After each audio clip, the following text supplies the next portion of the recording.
আসসালামু আলাইকুম ওরহমতুল্লাহ। জিব্রাইল আলাইসাল্লাম, মিকাইল আলাইসাল্লাম, ইসরাফিল আলাইসাল্লাম, আজরাইল আলাইসাল্লাম, এমনকি আরশ বহনকারী ফেরেশতারা পর্যন্ত ভয়ে কম্পমান হয়ে যাবে। ঈসা আলাইসাল্লাম ও মুসা আলাইসাল্লাম সিজদায় পড়ে যাবে আর সকলেই বলবে, মাবুদ গো, আমাকে বাঁচাও, আমাকে বাঁচাও। কোনো নবীরই হুঁশ থাকবে না, তাদের উম্মতের কথা মনে থাকবে না। শুধু বলবে, আজ জাহান্নাম যেভাবে লাফাইয়া লাফাইয়া আসতেছে, আমাদের বুঝি উপায় নাই। এই অবস্থা দেখে আমাদের নবী হযরত মুহাম্মদ সাল্লাল্লাহু আলাইহি সাল্লাম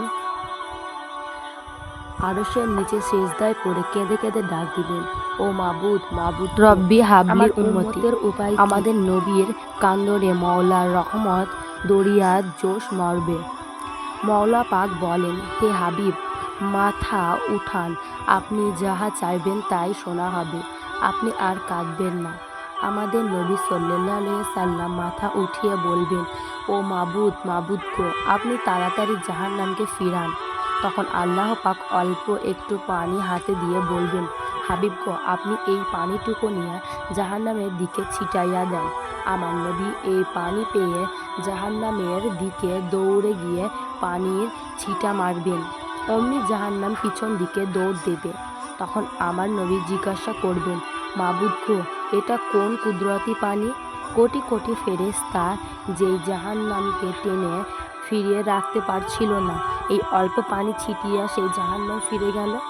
আল্লাহ পাক বলবেন, হে হাবিব, এটা কোনো কুদরতি পানি নয়, এটা হলো আপনার গুনাহগার উম্মতের চোখের পানি। আপনার উম্মতেরা শয়তানের ধোঁকায় পড়ে গুনাহ করে ফেলেছিল। তখন আমি মওলার কথা মনে পড়ে ভয়ে, জাহান্নামের ভয়ে নিজেকে নাফরমান ভেবে যখন কান্নায় বিচলিত কণ্ঠে তওবা করে চোখের পানি ছেড়ে দিয়েছিল, তখন আমি সেই পানিকে হেফাজত করে রেখেছি। হে হাবিব, এই পানি যে রকম জাহান্নামের আগুন ঠান্ডা করতে পারে, ওই রকমই কোনো জিনিস আমি বানাই নাই। বাচ্চাওয়ালা মুরগির উপর যখন চিলে থাবা মারে, মুরগির মা পাগল হয়ে যায়।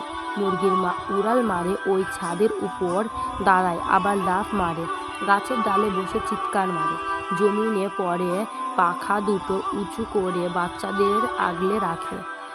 বাচ্চারা মায়ের পাখার নিচে আশ্রয় নেয়, আর মা তার ভাষা দিয়ে বলতে থাকে, আয় আয় আয়, কাঁদিস না আর ভয় পাস না, আমি থাকতে তোদের কোনো অসুবিধা হতে পারে না। নবী আমায় ডেকে বলেন, হাসরের ময়দানে সেদিন শুরু হয়ে যাবে, আর আমার উম্মতেরা পানি পানি করে ডাক মারবে, চিৎকার করবে। আমি নবী বাচ্চাওয়ালা মুরগির মতো উড়াল মারব, মিজানের পাল্লার গোড়ায় আবার দৌড় মারব পুলসিরাতের গোড়ায়, আরশে আজিমের নিচে পড়ে যাব।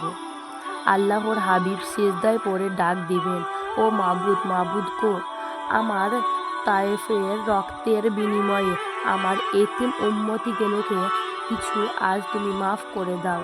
জওয়ান আসবে না। নবী আমার ডাক বলবে, মাবুদ, মাবুদ গো, জওয়াব যদি তুমি নাই দাও, ওহদের ভাঙা দাঁত দুটিকে আসিলা করে ওই ভাঙা দাঁতের বিনিময়ে তুমি আমার গরিব উম্মতিদেরকে মাফ করে দাও। এইভাবে আল্লাহর হাবিব হাসরের ময়দানে কাঁদতে থাকবেন। হুজুরের চোখ ঝরা পানি গলা বেয়ে পড়ে নাক পর্যন্ত। আল্লাহ পাক ডাক দিবেন, বলবে, বন্ধু হে, কাঁদবেন না। দুনিয়াতে কষ্ট দিয়েছি আমি তোমাকে, দুনিয়াতে বহু কষ্ট করেছ, আখিরাতের ময়দানে তোমার কোনো কষ্ট নাই। বন্ধু কেঁদো না, এটা আমি আল্লাহ দেখব।